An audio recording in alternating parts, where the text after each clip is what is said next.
This is the Life with Grief podcast, the podcast that talks about and normalizes the complexities of grief, life after loss, and all this entails, and so much more. I want you to think of this podcast as a safe space where I'm a friendly face and we're just journeying through this together to figure out how to live life with our grief in tow. I'm your host, Tara Accardo. I'm a grief and transformational life coach, and I'm here to serve you guidance, support, tangible coping tools, inspiration, and some laughs along the way to help you cultivate a more meaningful, intentional, and beautiful life. But grieving or not, we're getting into countless topics here on the podcast, from coping with loss to self-development and so much more. I'm so grateful you're here. Let's dive right in. Hi guys, really quick before I bring in Shea, I just wanted to mention this is part 3 of our Busting Common Grief Myths mini-series, and today we're going to be talking about the following myths. I need to be strong for my family, the first year is the hardest, and all grief is the same. This is the crux of the conversation. I am so excited to finish this series off on a really powerful, strong note, but I also just wanted to make sure that you knew part 1 and part 2 are also available for you to listen to. We wanted to make this as bite-sized and digestible for you guys as possible. So if you haven't checked out part 1 and part 2 yet, part 1 is episode number 46. There we cover the myths of everything happens for a reason, time heals all wounds, there are 5 stages of grief, and your loved one wouldn't want you to be sad. And in part 2, which is episode 51, we cover there is a right and wrong way to grieve. I'm strange for needing help. I shouldn't be happy while grieving, and I need to get back to normal. So if you are interested in any of those topics, make sure you check out part 1 and part 2. And without further ado, let's get into part 3. Hi guys, welcome back to this special little series all about grief myths. We are back with Shea Wingate for the next iteration of these grief myth topics, and I am really excited to get into these today because these, I think today specifically, are, in my opinion, some highly common misconceptions and thoughts that can come up in our grief journey. So with Shea's expertise and as a fellow griever herself, I think these are going to be really impactful for you today. And also, by the way, if you are listening to this series, whatever order you're listening to it in, and whether something hits home for you, or maybe somebody you know that is journeying through grief or whatever, please do share this. I think, we've talked about this in previous myths and an episode, but the more grief literate we can get, the more we can share this, the more we can normalize it and talk about it, the better. So that is very much also a goal of talking about all of these with this series. So, but once again, if you are just tuning into this series, or if you're listening a little out of order, which is totally fine, this all stemmed from Shea's mini series on grief myths, which you can learn all about through the link in the show description. And Shea, feel free to jump in if you want to say anything more about that really quick. But without further ado, just want to get right into it. So Shea, welcome back once again. And thank you so much for digging into all of this griefiness with us. Yes. Thank you so much for having me back. And like you said, people can jump in at any point and they're interested in learning about my series, kind of explaining a little bit in the first episode, but also going to my website, thegriefgirly.com. They're going to the grief myth page. You'll be able to kind of read a little bit about the series, but something I like about this series is that it's helpful for you, whether you're grieving or whether you're supporting a griever, or you're in a position to support others, like a teacher, a nurse, HR professional, just getting better about understanding grief for ourselves. And like I said at the first episode, I did not think I had grief myths before my own grief journey, but I definitely was wrong about that. And if you're a griever, I don't want you to be intimidated by this. This is really self-paced. Go quickly or slowly as you want, jump around in the series.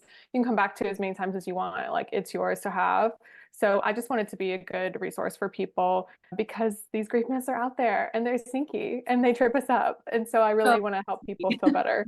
Yeah, seriously, you guys, she's made it so easy. It's really accessible. It's really affordable too. I know getting just even some grief help can feel overwhelming. It can feel out of reach financially, whatever, for people sometimes. So if you are just needing a little extra help, but just need to kind of take a beat and do it at your own pace. Like Shea said, this is like a literally perfect resource. So, but I love this little series we're doing. We're touching on these a little bit. They're all a little bit high level, of course, apply our conversations today to however it applies to you or a loved one who could use it. But yeah, I think these are all really important topics to chat about. So yeah, we can get into the first one. And so this one, man, this is such a hard one. I can understand this one too. So myth number one for this episode is I need to be strong for my family. Yeah. So That's such a tough one, especially now, like being a new mom myself. I'm just like, oh man, do I get this? Like more than ever before. So yes, I would love to hear your thoughts on this one. yeah. Well, being strong doesn't mean that you don't have needs, and getting help isn't a weakness. And so I really want to highlight that. Like you can really like value being there for people and being a great support resource to others while getting help for yourself. Like, and in fact, you're going to be a better resource for them if you can take care of yourself. Like mostly, not most. I mean, this like everyone kind of can deal with this, like it can run the gamut, but parents, this is a really big grief myth that I encounter when I work with parents because they want to be strong for their children. And, absolutely, like you had just talked about, absolutely, I get it. You are feeling responsible for your children and their well-being, but, they are looking to you to see what is okay to do in grief. And they're looking to you to learn how to grieve.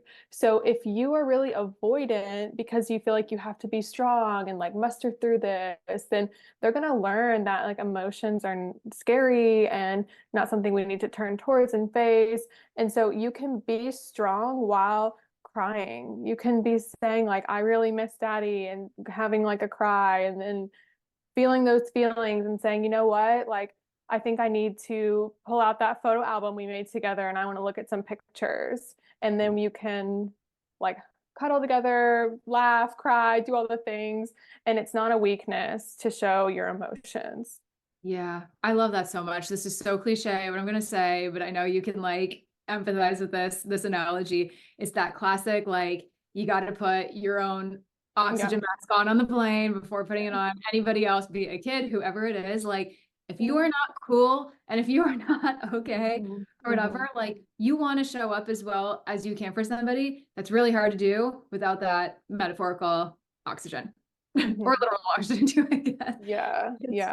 Yeah, it's the nature of the beast. And it's so hard because like, and it's, I think people think they're being really like selfless if they're, putting others' needs before their own and all of that. But like, I think the way that you started off addressing this topic, I think is beautiful. Like, especially with children, but however your family unit look, whatever you feel like you need to be strong for, going to work, I guess, whatever it is, like that is going to be reflected in the people around you. And especially with children, of course, they're so impressionable, of course, depending on their age or whatever, it's like, it affects more than just you, right? Like, yeah, absolutely. I mean, I don't have children, but I felt this a lot when after my dad died. My mom had ovarian cancer and like she wasn't well. She never got better. It just kept getting worse. And so I kind of had this pressure on myself that I couldn't really grieve my dad because my mom was going through such hell. So I needed to be strong for her. But like, what did that even mean? Like,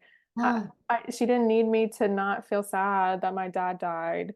And in fact, like it can kind of create a barrier between you and the other people you're trying to be strong for, instead of like creating some closeness and like being vulnerable and being open with each other. So that's really what I hope for people who feel the need to be strong for their family, that they can be strong by starting the conversation. Yeah. Yes. Yeah. And that's a hard conversation to have. Like, I totally get that. And especially, I mean, you just hit on like, your mom being sick while like after, same thing with me, just opposite, right? Mom died, dad was still really sick. And then like, I kind of, it was like this push pull of like, okay, I need to be strong for him. Like now, oh my God, I see he's declining. Like I need to, of course, be strong for him, show up for him, whatever. So let me put my grief for my mom on the back burner, which only hit me harder when they both died. So that was really fun. But I was also, I think there's this element of like, I need to be strong for myself. I am Mm. hanging on by a thread here. I still have to work. I still have a relationship, which, well, that also suffered, like that's a Yeah. really grief. Like I still have a dog to take care of, like, and so Mm.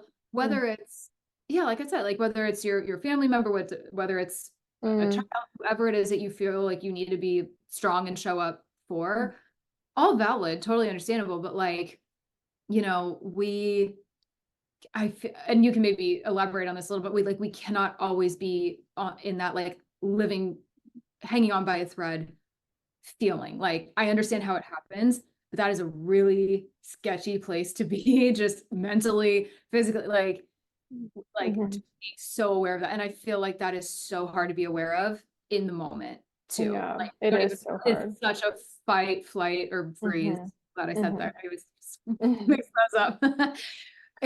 That's such a human response, I think, to things like that going on, the chaos or the trauma of, whatever you're going through. So like, again, understandable for anybody, out there Mhm. listening or going through this or have, but like, not, in my experience, not sustainable long Mhm. term. So it's just something we have to be Yeah. like hyper aware of, which is hard when you got a lot going on. It Like, is so hard. And that's why it's nice to have like an outside perspective, like maybe a grief professional helping you. And you think about it like this is something your listeners can maybe ask themselves, like, if I'm going to be a strong runner, I need to have rest days. Like I'm not going to push my body yeah. every single day. So if I'm going to be a strong griever, I need to have blank. Yep. Ask yourself that. Come up with 10 different answers and try them all. And you can find your version of that. Like, if I'm going to be a strong griever, being strong doesn't mean not feeling. Being strong means taking care of myself. Like the runner needs the rest day, the griever needs the what? Fill in the blank, come up with 10, and then start trying them. And then you'll start to know more about like what you need. And if you value showing up for people, great. That's amazing.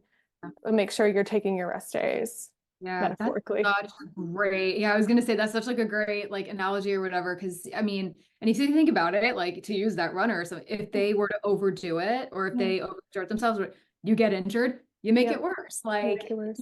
and then you're in this Yeah. vicious cycle. Who wants Yeah. that? Like, Yeah. you know? Yeah. Yeah. So like, yeah, I understand that some people really do find a lot of value in showing up for others. I, I don't know if I showed up for anyone, to be honest, during my grief, but I did feel pressure to be okay because my mom was going through so much. But Yeah. I did need to make sure that I was taking care of myself. Yeah. And there's a lot of guilt around that. I feel like some Mhm. people can realize, like, I won't even get into this, but there were definitely times where I felt guilt that I felt Yeah. like I wasn't showing up for my dad in the right way or whatever. Yeah. But like, I think I knew this in the moment too, but I definitely knew it later on. And actually, that goes for my mom as well. Like, I was doing the best I could. Yeah. And Yeah.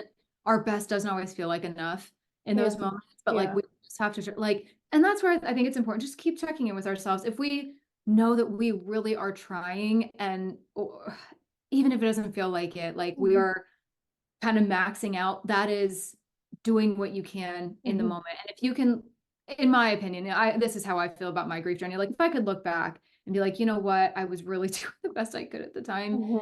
Like what more, that's where Yeah. I always say, like, give yourself grace. Like that we have to, and we need to. Mhm. I'm not Mhm. saying, stop feeling guilty. I mean, I know that's Mhm. guilt and regret and stuff. That is a hard thing to let go of.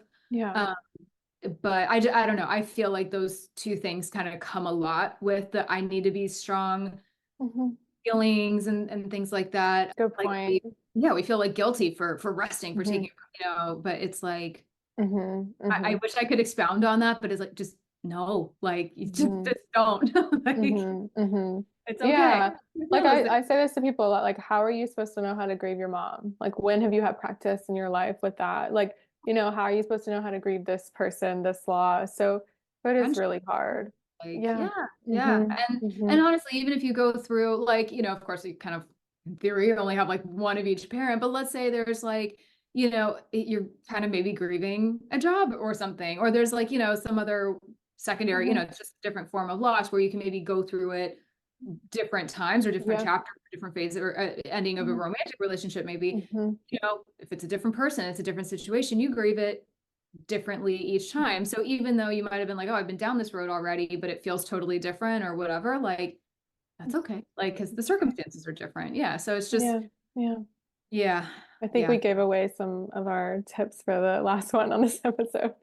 All grief is the same. Yeah. Oh yeah. I Yeah. kind of had a little bit. Okay. I'll zip my lip on that No, one. you're good. You're good. I just love how these are just like this big web. Like I said, the first episode, like this one's a cousin to this one. They all Yeah. just, as I was creating this, I was like, oh, and this and this. And I was like, okay, stop. Like, don't do 15 grief myths. Let's just start here. And then, yeah.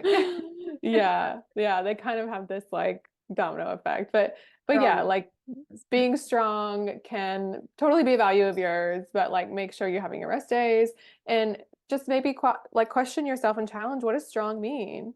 Does it mean avoidant? Does it mean tough? Does it mean emotionless? Or like, does it mean vulnerable? Does it mean open? Does it mean honest? Like it can mean a lot of different things. And I think the thing that I see people when they get tripped up by this one is that like being strong means like I have to be okay all the time. And Yes. there's no like room for me or grace for me to have a hard moment. And that's just unrealistic, really Yeah, unrealistic. it is definitely. Yeah. All right. Well said. Mm. So this next one, I kind of maybe touched on this a little bit in a previous episode where this was something that was imposed on me. Myth is the first year is the hardest. Yeah, the first year is survival, autopilot. I hate even saying year because, like everyone's grief is so different and unique. But to simplify it, to speak about it generally, the first year there's a lot to do when someone dies. There's a lot of like practical things, there's a lot of changes. Someone said to me like a cog in the machine is missing. I'm like, yeah, well, the machine doesn't work the same way anymore. So like we have to rearrange our family, our life, and just so much changes. So a lot of times the first year is on autopilot or survival. But if we think and we hear from the people the first year is the hardest, and we get into year two and we're having a hard time, we can feel a lot of guilt and shame. But really, it's like just throw the timeline out about this is the first year and I need to be okay by year two. Like, as soon as the calendar is on year two, I need to be great. That's just too much pressure. You don't need to feel anything at any point. And back to like year two and three were really hard. And so it's helpful to kind of know that. I think for new grievers, people at the early, beginnings of loss who haven't experienced loss before, like it's helpful to know that the first year is just sort of a fog and a blur. And you don't need to be okay at the end of that first year, first 6 months, first 2 years, whatever it is for you. Yeah. What do you think? A lot of this too, for like holidays and anniversaries and things like that comes up for me too, which I see a lot of I see a lot of comments on this on like Instagram and stuff where people will be like, oh, it's like the first anniversary, I'm dreading it, first Christmas, first Hanukkah, Easter, whatever holiday was. And again, that is not to say that the smaller, quieter daily moments aren't intense too. They are for sure. But just to address like those firsts, if you will, first birthdays without them, whatever. And again, this is very much talking about the death of a loved one, but this could be anything, it's like if you maybe went through a divorce and it would have been your, I don't know, Definitely. fill in the blank. And sure, of course, like there is a rawness to the whole first year. There's a rawness to those firsts, if you will. But I want us all to be comfortable leaving space for like the rawness in other years too. Or like, we've talked about this in another episode too, kind of where, if you're in a different phase of life, maybe and I kind of mention these things from experience, like this is the first year where you're married and then going through XYZ holiday without them or something, I'm making this up, but like, or it's the first whatever Christmas where you now have a kid or something, I'm thinking again, this is my first year without my parents now, stuff coming up. But and that evolves and shifts each year too. Some years might be easier than you expected. And that's another thing too that I guess I'll say I'll caution against, but I also don't want this to be so like cut and dry. We can put a lot of pressure on like holidays or these big events, whatever, and almost kind of psych ourselves up. Yeah. And I don't want to say like make them worse for ourselves, but I've seen that happen and I've also done it myself. So that is not to negate these holidays. It's not to I'm not saying any of this to mitigate it. It's funny though. I've talked to other people in the grief space where we've kind of like messaged each other, whatever. I'm like, we might check in with each other like, oh, how was it for you? And they were like, honestly, the day itself actually wasn't that bad. Like, it was actually a really beautiful day. I honored my parents this way or whatever. It was actually the lead up that was the worst part of it. It was just like the overall season, for example, was kind of tough, but like the actual day was, I'm not going to say like it was just like any other day, but it was, you know, it is what it was, right? So I don't know. So I get it's that whole first year thing is really fun. I don't know where that even came from. Like, who came up with this too, by the way? Like this I first. don't know. I wish I knew. So I'm like, there's like this rawness, I guess you could feel, but I guess it's also like leave space for that could happen at any other point 20 years down the line too. You kind of, you know, And there's no shame, right? Like that's feel that's any it's type of okay. So yeah. it's like okay that like 5 years or like year 5 was really hard at your birthday. Like that's okay. You Yeah. don't need to The be circle over it. could change too. Like I always think of there's this sweet girl and that I've kind of met through my community and she like whereas some maybe not even just holidays, but like, oh, actually she had a situation where like she moved to a different state and it was moving away from where her mom was buried.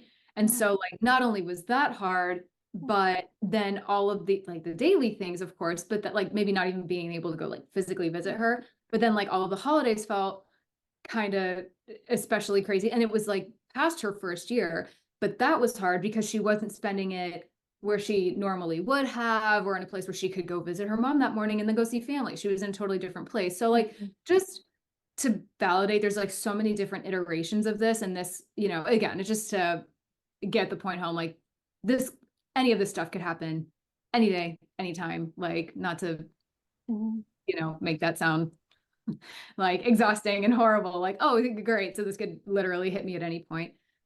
I mean, yeah, kind of, but that's why finding ways to cope with it is so important. However that looks. Yeah, like you kind of mentioned a few times, like big change, like the person you met in your community who moved away, like your daughter being born, like this is the first year that I'm married at the holidays without my parents. So like big changes can like, stir up the grief. And when it does, I just am like curious about it. Okay, like my grief needs something, it needs some attention. Let me move towards it. Let me try to be curious instead of that build up and psyching myself out before it happens. Like, of course, easier said than done. Like, my dad died in March, and I don't know when you're gonna put this out, but this is March when we're recording it, and I'm like, oh God, here I go, here we come. Like the trees are blooming, and I just can feel this like heaviness, but it just is a sign that I need to spend some time with my grief, and that's okay. And it's been years, but like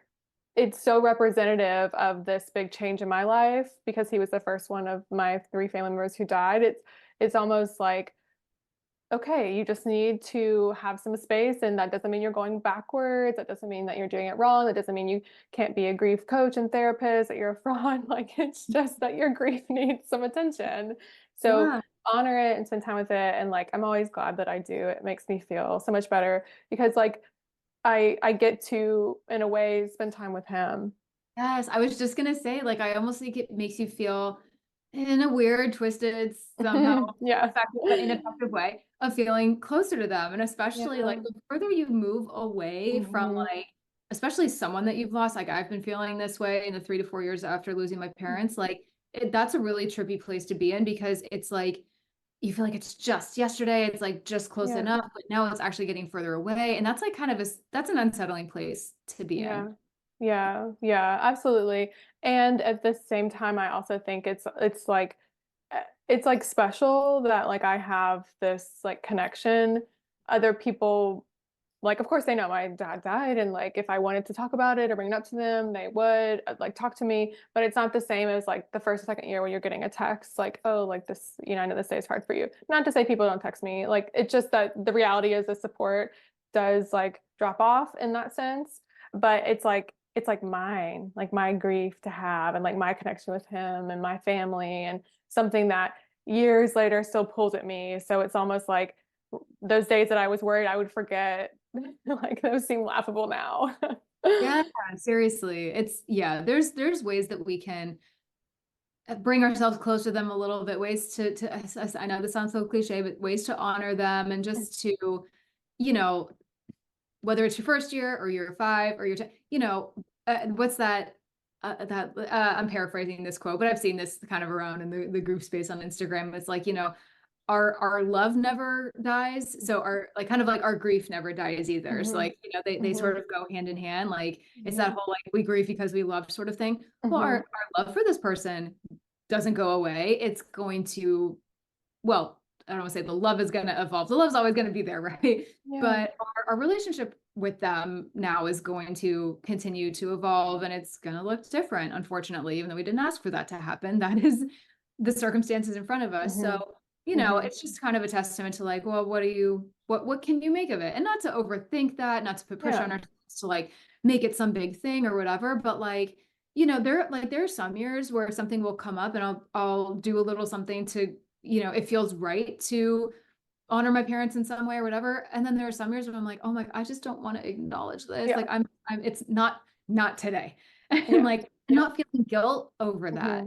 I kind of want to like, let their birthday pass a little bit. And just because I'm really feeling it heavily, that like, at the end of the day, like, I'm not going to say they're just days, and not to like negate just the daily day-to-day thing being hard, but like, and I'm going off on a tangent here, but I truly feel this, like when we die, like space and time and all of that, it means something totally different. So the things that we, associate with like certain days or whatever, they're important. Like, I'm not saying to like ignore those things, but like, just keeping that in mind. If you are thinking about your loved one all the time, all day, every day, like it's okay to take breaks, I guess, if you will, too. Yeah. You know what I mean? So like I said, whether it's the first year, because I know people, they're just like, I just want freaking Thanksgiving to be over with. I could not less, whatever. It's like, okay, that's fine. that's what you need to do.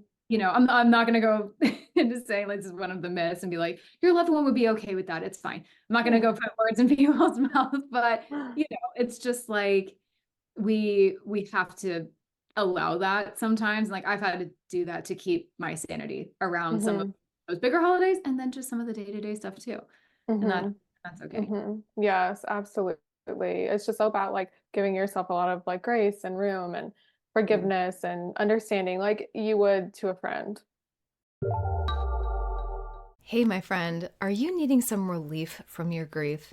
If so, I have an exciting new offering that will help you get exactly that. My 14-day Relief in Your Grief challenge brings you powerful, impactful, bite-sized daily content alongside the perfect meditation. One of the biggest struggles I hear from my members, clients, and people on social media is that they just need some relief from the stress, sadness, and pain that grief and loss can cause. But here's the thing. So many people are lost and unsure about where to start. This can feel like a huge thing to tackle, so we are doing it together, and we're starting with just 14 days. Give me 2 weeks and I will help you begin to take that anxiety, heartache, and anguish and turn it into peace, clarity, and hope as you move forward with your grief. Seriously, what do you have to lose by joining? Challenge your grief and give yourself some relief, my friend. I have no doubt this 14 days will be an inspiring, uplifting, perspective-changing experience for you. Join now through the link in the show description. Well, so this last one, and so by the way, in this episode, we're only doing 3 today, but this is a big one. It's one we've kind of given away multiple times, but all grief is the same is myth number 3 here. So we've kind of spelled this one a little bit, but I would love to hear what more you have to say about this one specifically. Yeah, like I think this one can personally, I'll just talk about like my experience a little bit for a moment. Like I really thought my dad died, and I was like, I understand what my grief is going to be like now that my sister has died and now that my mom has died. But really, it was so different. Each grief showed up differently because I'm grieving this relationship, like this person, how I related to them. And there's so many factors and that involve like who died, who were they to you, how did they die, were you there, did you get to be with, like there's just all these different factors that inform our grief. And so my dad's death was sudden while my mom was sick, and it was traumatic in the sense that I was there and it was very scary. And in some ways I was so glad that I was there, because then when my sister died, I wasn't there. And so that was so horrible. And then my mom died and we knew she was dying and I was there. So all of those are different like flavors, if you will. Circumstances of Yeah, life. circumstances. Not flavors, Flavors, I like that circumstances. better.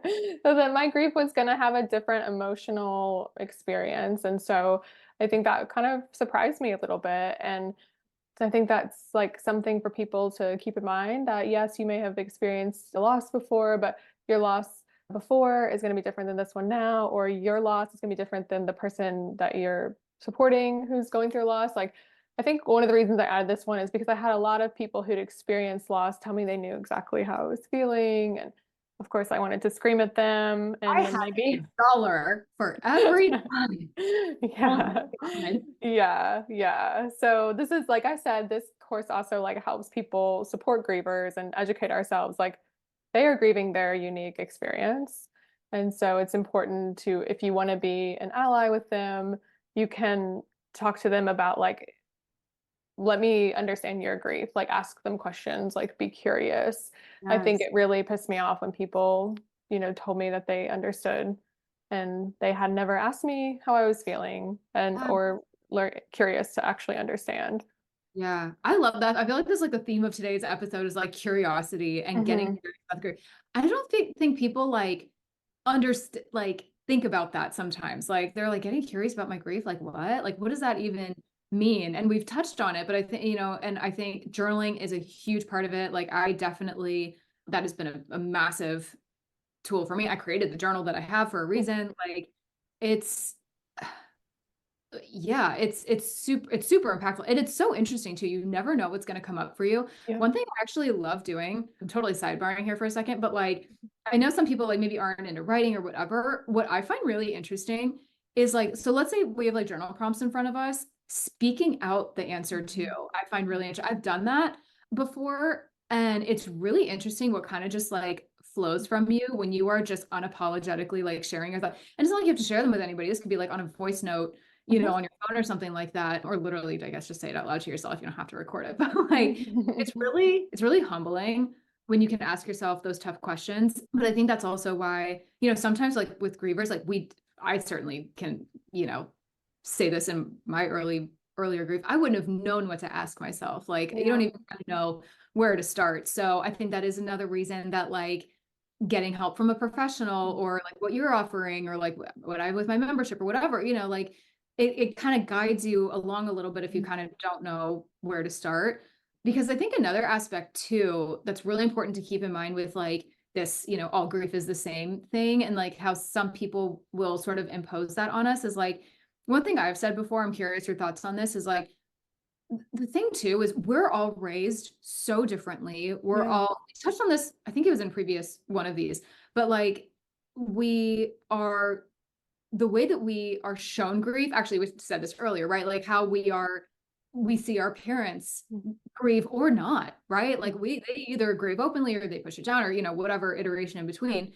How we are like taught to grieve or not, and how accepted it is or not, and all of these things. So I always try and keep that in mind too. If anybody, especially if they come in with that, oh, I totally understand how you're feeling, and you're just like, you have no freaking idea how I'm feeling. Thank you so much. Yeah. Like, and again, some people can say these things out of whether it's love, or they're just trying to be like, you're not alone, it's all good. And you're just like, I've actually never felt more alone in my life, but it's fine. Like they might say these things, or they might offer help or not offer help, or react in a certain way because of their sort of, I'll say, conditioning around grief. So I think that's just another thing too, just as a griever, that's sometimes good to keep in mind. And that's hard to keep in mind in the moment. You know what I mean? So You might get frustrated with people, and it's like, yeah. and not to add to the list of things that grievers need to keep in mind today, but it's just something to like reflect on. And sometimes what I've found and what I've had to sort of be like, find a little bit of acceptance around is like, okay, if someone is trying to tell me something, or they have some opinion or whatever, or they are grieving a certain way that doesn't align with how I am grieving, is like, okay, that is more about them than it is about. And honoring myself and my journey and staying in my lane with it. Yeah, I think that's just, just important to just remember Mhm. everyone, especially Absolutely. pressure from wherever we're feeling it. Like, Yeah. I love what you said about like speaking out loud, like recording yourself or just saying it out loud. That's something I have my clients do a lot is say things out loud and say things out loud in different voices too, because yeah, it'll help you. Like I don't need when you are really upset about something and like we're not going to come in with logic and like change it. Like if you're saying like it's my fault that my mom died, of course it's like not their fault. Like I understand that this is like this guilt feeling that they're like dealing with, and I'm like, they'll like they're feeling guilty, and I'm like, say the sentence in your head out loud. Okay, now say it out loud like an old grandpa would say it. And we don't need to change the words, but I want you to see it differently. Like I want you to kind of have a different perspective with it. And so it can help you kind of find some compassion and like soften the edges a little bit. I don't need you to change this thought completely or change these feelings. I'm just trying to help you see them differently, because then that way you're not so stuck with it. And so I think speaking out loud, some of these things can be really helpful, like speaking these myths out loud, even to like help you see like, okay, is this something I really like feel like triggered by when I say it out loud? Interesting. Let me play with that a little bit and get into that and see what's going on there. And asking yourself like, okay, I know the answers to these questions, but there's something about saying it out loud, writing it down. Who died? My dad. How did he die? He had a heart attack when I was there. What was our relationship like? We were so close. What are the other contexts? My mom was sick. Like helping you externalize some of this will kind of help you see like, okay, this is his own unique situation and it needs a special kind of support. yeah. Oh my God, I love that. Like, and that's so funny. I mean, who would think to do an exercise like that where some of these things are so obvious, and and it also could be painful to relive. It's like, oh my God, I don't want to talk about my dad dying again. You know what I Yeah. mean? Yeah. But that is where I'm gonna say some growth in our grief can come from. It's like what you said. Like, I think this is such a beautiful takeaway for today's episode is like that curiosity and just a shift in perspective. It's not like we can't change some of these thoughts that we're having overnight, nor should we, nor is that the goal, right? It's just to understand them, understand where they're coming from, not judging ourselves for it. And so exercises like that are like such a beautiful way to do that. And yeah, I encourage people to get curious about their grief because there's so many. I'm thinking of a couple of people that I've worked with on this where they'll be kind of like, I don't want to say confused, but they're kind of like trying to understand why they're grieving one person one way or this person another way. Or in fact, I know someone who they were feeling guilty that they were like harping more on the death of their mom than they were on their dad. And so when we dug into that, we were kind of asking some similar questions, and it was more like around the context. It's like, okay, well, what was going on at the time? Or what was the circumstances around one versus another? And it's a very similar story to yours. Actually, she did get to say bye to her dad. It was a very fast decline with his health, but she did at least get to say goodbye. She was there. She had like a little bit of time to process it. But then I think maybe a week or something later, it's a very, very short time later, her mom died very suddenly. She wasn't there, couldn't help her, whatever. And she was like, I feel guilty for like grieving my mom's, like, I feel like I'm grieving her more than my dad, but I love my dad. Like, I don't want to feel like I'm grieving him less. I'm like, you're probably not like there, but let's think about that, get curious, dig into why some of these things might be coming up. And it's okay that if you are going through more than one loss, that looks different. I went through the same thing, like when my dad, was declining, but I think he had died, but then my now husband and I had broken up and for like a short time.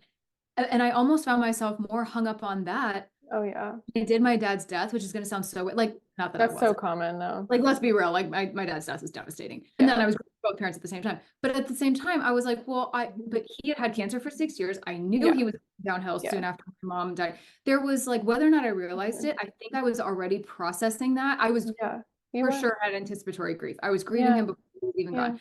Whereas with my husband, I was like, at the time, we did end up getting married, but I thought I was going to marry him. And it was like a living loss. Like he was working 10 minutes away. And I was like, how am I supposed to, you know what I mean? It was just on top of everything else. So I was like, I can't bring my parents back, but like this relationship it was still very much alive. So like, you know what I mean? And so I don't want people also feeling guilt around things like that. Like that was even hard for me to say out loud just then. Like, I'm so glad you said that. That's so common. Like as Yeah. soon as you started saying that, I was like, yes, because I experienced that personally and like with other people all the time. Anything but the death that our brain can latch onto is what it's going to latch onto. And Yeah. any like living relationship that isn't going 100% perfectly, our brain is going to be like, we're going to put our attention there and we're going to deal with that. And that's going to be your quote unquote obsession, your boss, your ex, your friend who's not doing the things the right way. That is what our brain would much rather deal with than the relationship that is quote unquote over. Because Yeah. our brain can't do anything about that, Absolutely. but our brain can play those last conversations with that person over and over again. And when am I going to see them next? What am I going to say? And how am I going to fix this? And it's so much more comfortable for our brains to do that. And so it's very common for people to come to me, need to work on a grief, and we end up talking about their mother-in-law. That's Yeah. fine. We'll For talk real. about her. That's exactly what happened in therapy too. When I was in it for several months, and I expressed to her too. I was like, I feel kind of weird about this. Like, I feel kind of guilty about it. I'm just like, what is this about? And she kind of said something similar. So, and it's just, I know how slimy that can feel. I know how weird that can feel, but the way that you just described it, I think is so perfect. Like, it is, oh my God. It's, again, we're doing a little bit of this fight or flight kind of thing going on. So her brain is trying to make sense of everything going on around us. So it makes sense that like a living thing that we still in theory have some control over. Cause that's another thing Yes. definitely struggled with, was like so much of my life felt so out of control for so long. Yeah. And that finally kind of died with my dad, because that was officially out of my control now, but like permanently. And so now it was like, I felt like it was sort of reaching for anything else I could get my Yeah. hands on. And we're wired for connection, and you just had these two big losses. So then like you've got to fix this other like connection that has been broken, or you've got to like figure out how to not have more losses in your life. And so your brain, you have to remember that we all have to remember, myself included, that we are wired for connection and survival. And all these things that we do are about connection and survival, including avoiding our grief and, obsessing over these other relationships, because the brain's like, oh, that was painful. We just lost two people. Well, we are not going to do that again. We're going to figure this out with him.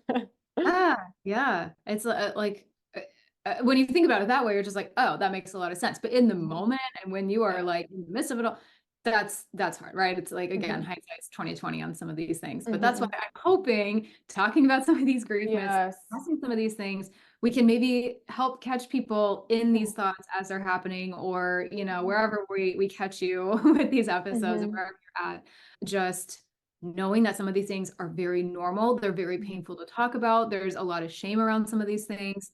And it's not that like, and again, the expectation here is not that our thoughts on this change overnight, but that's why I love this little mini series we're doing so much, and what you've put together, because it's just taking baby steps to understand it, to cope with it a little bit better, to give ourselves some patience, because I think that's a whole nother thing. What the brain is trying to do as we're grieving. And that's, like, we got a lot going on. So like to have these open and very like vulnerable and candid conversations, I think is like, it's awesome. It's so needed. So yeah, I think that's a beautiful place to end it. But I want to hand it, any closing thoughts you have on any of the things that we talked about today. Yeah, I think you said it so well. Grief is so tricky and complex, and a lot of people don't have grief literacy. So going to others, and like you wouldn't feel comfortable saying like, I'm really thinking more about my ex than my parents, but that's why we need to talk about these things and change that grief literacy, because that is a very normal experience. But if there isn't someone in your life that you feel comfortable going to, then you can get support. I love debunking grief myths. It is like so satisfying for me.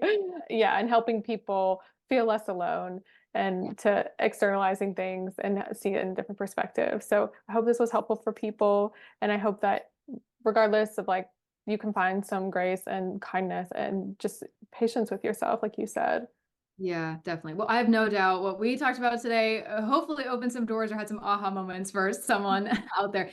The more I talk about grief, and I'm like in this space a lot, there are still conversations like this where I'll be like, oh my God, like even just in the few that we've had so far, I'm like, whoa, so it is a continuous learning, growing, realization process. So I think, you know, like I said, today it was a lot about like getting curious, a lot of reflection, a lot of like perspective. So just encouraging anyone out there listening today to like, just try that if you haven't already. Like, you know, just, yeah, get to kind of know yourself again. That it's unfortunately, it's a beautiful process. Unfortunately, it can sometimes take a big or even a small loss to, you know, to dig into that. But, and I know it's hard and it's emotionally taxing at times, but it's really profound, and it's also really cathartic, I think, when we do start to get into it and we can have open conversations like this. So I am super grateful for you and everything that you put together with this. I really hope people check it out. Like I mentioned, like all of this is linked in the show notes and where you can find Shea on social media and all the good things. But amazing conversations today, as always. So thank you so much, Shea, for being here and sharing your wisdom with us, as always. Thank you so much. This was awesome. I am sending you a huge thank you for tuning into today's episode, my friend. I'm so grateful you're here and for the steps you are taking to heal your heart, open your mind, fulfill your soul, learn, grow, and evolve, and move through this crazy thing called life in big, beautiful, impactful ways. Visit lossesbecomegains.com for my blog, ways to work with me, to shop my daily journal, and so much more. And be sure you're following along on Instagram and Facebook at Life with Grief Podcast. I love seeing new faces, meeting new people, hearing your stories, and supporting you however I can. Be sure to hit that subscribe button if you haven't already. If you haven't left a rating or review, please do so. I would so appreciate it. Or if you feel so inclined, to share this episode or this podcast with someone who could use it too. I'll catch you in the next episode.